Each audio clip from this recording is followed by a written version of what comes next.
name is Dan Rouse, and I'm a keyboard player, music director, just an all-around creative. I produce music, I score, I compose, do music for movies, commercials, different things like that. There's a lot of things I do in the studio aside from live playing on stage. I'm Dan Rouse, and this is me.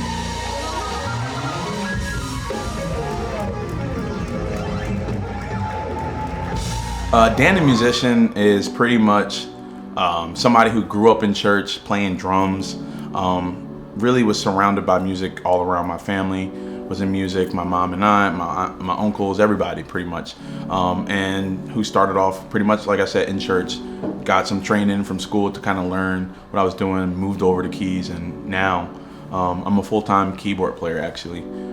Playing professional gigs, mixing the balance of the musicianship, the ear, the instinct of all the church stuff, but also the knowledge, the technique, and the strategic ways of the other side, knowing notes, knowing theory, knowing things like that. So I feel like Dan the musician is just a culmination of that. I'll say 70% creative and instinct. I rely on my gut. I pretty much just, go by that, but then I also anchor myself in the theory of saying, okay, I know what's happening, and I kind of just let the instinct navigate around the structure.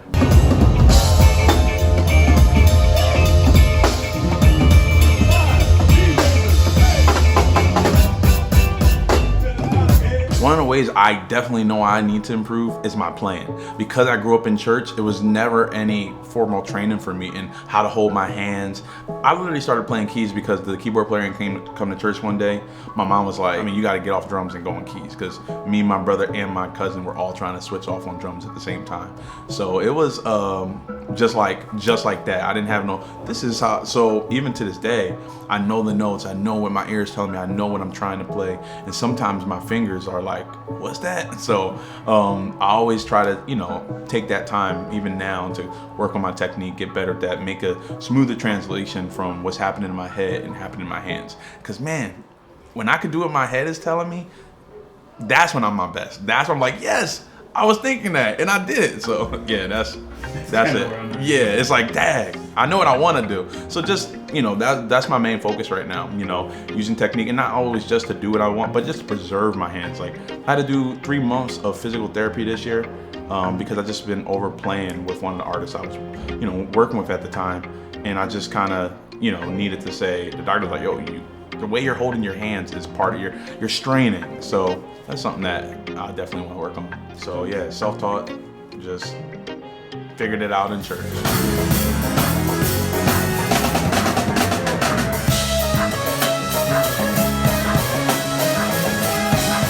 So Dan the man is pretty much a person who wants to live life to the fullest and also impact people. Music or not, I always want to be able to shine my light. I want to be able to have people feel me, to know I'm there, and for a good reason, lighten up a room, make someone smile, reassure somebody, encourage somebody. Some way, somehow, I know that even if it's just one person, that means so much to me, because in all the things that I've had to go through in life, when I've had that or when I didn't have that, I've definitely noticed the difference. I'm like, so I am pretty much just on a mission to help the world, but also just live my life at the same time.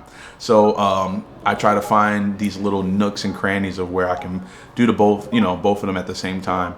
I'm fortunate to be able to travel around the world with music and also be giving and helping people through the gift of music. So I'm traveling, and so things like that. And now I'm using music, which I, do help and plan to continue helping people and, touching people's lives, to actually set up the other half of that, which is, music is my career. So the money I make, the income I earn, things I can save, help me directly just live life. So it's kind of like a symbiotic relationship. You got to understand the industry and understand the business of it. It's not about, and that's again, we don't want to die on these hills from what our heart feels like. Trust me, I definitely want to do whatever I want to do.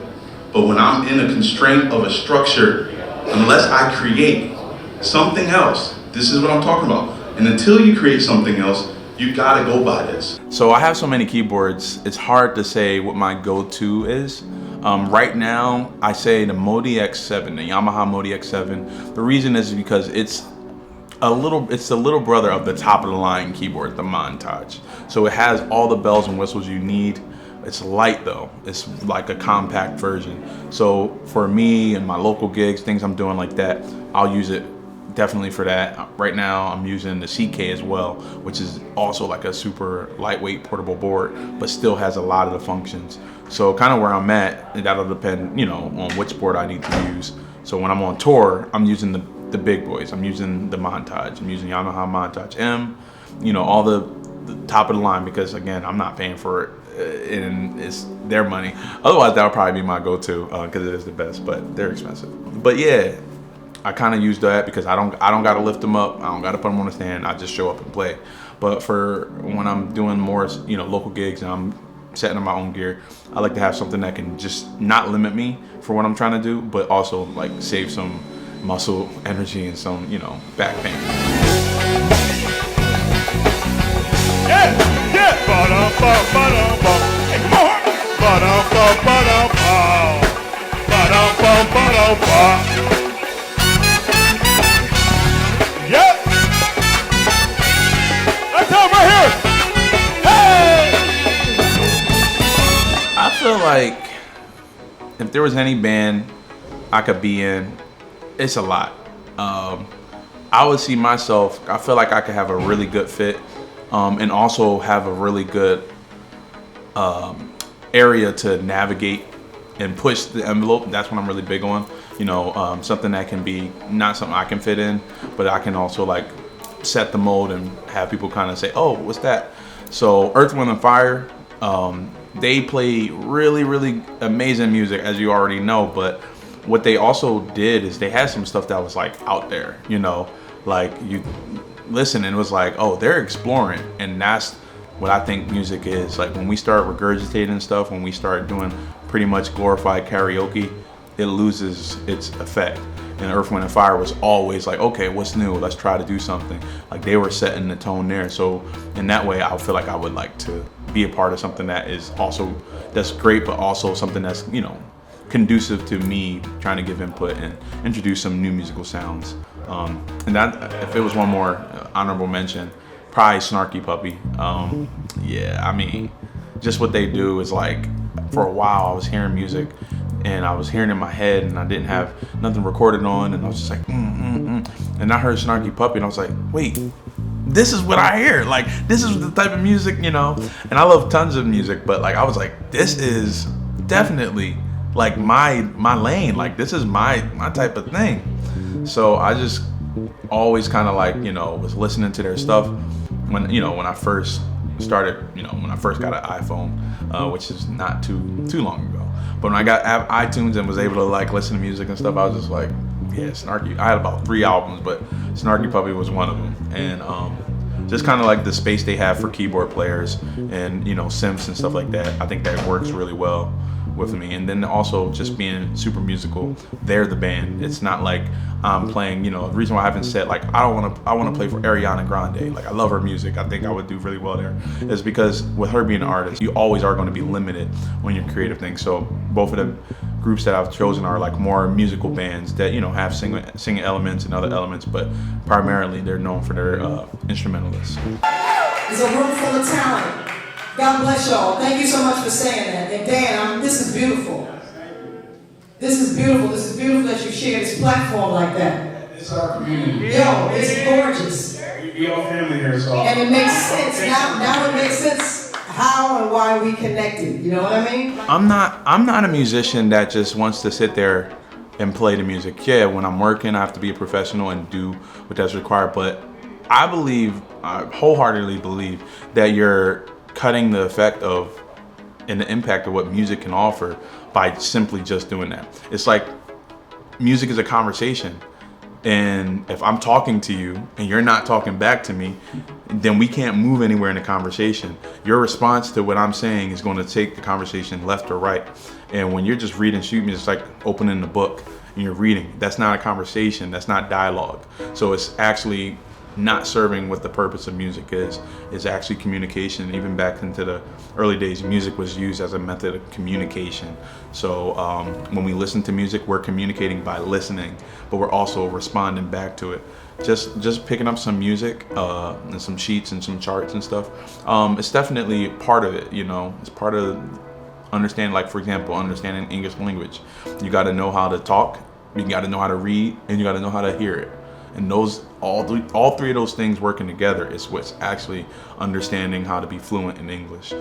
So I do feel that, yeah, it's limiting music when you only do it that way. You have to have a conversation, even if it's just with yourself, but you can't solely just say, I'm only going to play with the music is telling me, because yeah, you don't even have to have music being listened to by other people. You can listen and have a conversation with music itself.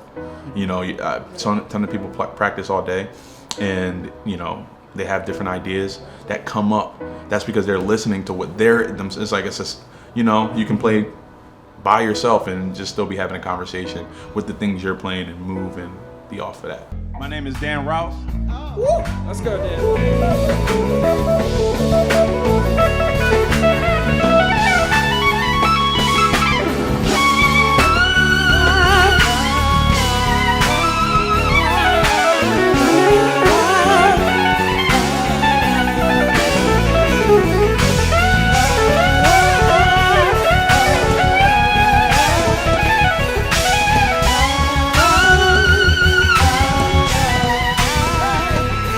So where do you see yourself in the future? Like, what do you see yourself in this?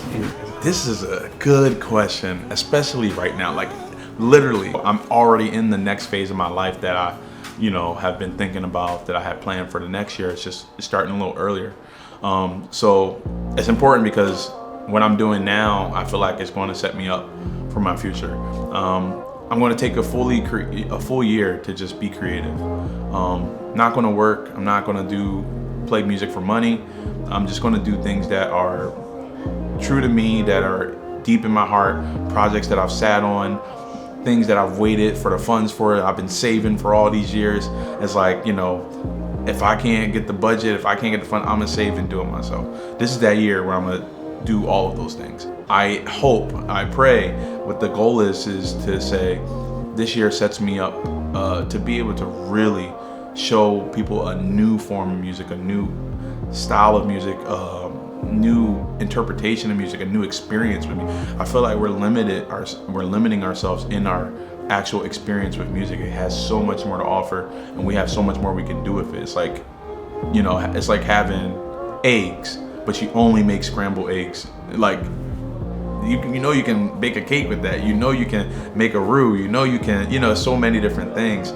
So I will take a full creative year to really establish some of the new concepts, new ideas that aren't out in the world right now, but I've kind of put to the side due to the fact that I've been a working musician, performing for other people and helping bring their dreams to life. So this year is where I'm going to say, okay, cool, Dan, let's work on you. Let's work on your dreams, because your things are just as good, if not better, than the people you're working for. And it's not a competition, but that's just how much I really believe in myself. So I feel like I can change the world. That's the confidence I have. And I'm like kicking myself every year. I'm thinking about like, well, why I ain't do it yet? You know, so no more excuses. I'm going all in, all my chips, I'm pushing them all forward. And I'm going to be completely happy with the result, no matter what, like, because I can say that I tried it. You know, so many people get stuck into jobs, corporate entities, or just cycles where they're like, man, I'm only working for the person and I'm never working for myself. So it wasn't easy. It definitely left and came back a couple times when I was supposed to have been doing it already. So this is, I feel like, the final decision. And thank you for asking this, because this is accountability right here. Nice. So this is crazy. Like, nobody else was going to have this footage whenever I blow up and become whatever I'm about to be. Exactly. But I definitely believe it's going to be world changing, and it's going to be unique. Like, I pride myself in being unique, because it's just so much more, so many different lanes to take. You know, I don't think I have to try to fight or compete with anybody, because there's so much room if you're creative enough to find this open real estate in the world, in the music, and whatever it is you're trying to do. So yeah, I'm going to my full potential creatively and mentally to bring out things that are gonna, obviously generate income, but ultimately just be able to support me and support my lifestyle of being able to, like I said, live life to the fullest, travel, and impact people through music. So we really have to listen to each other. Follow this voice.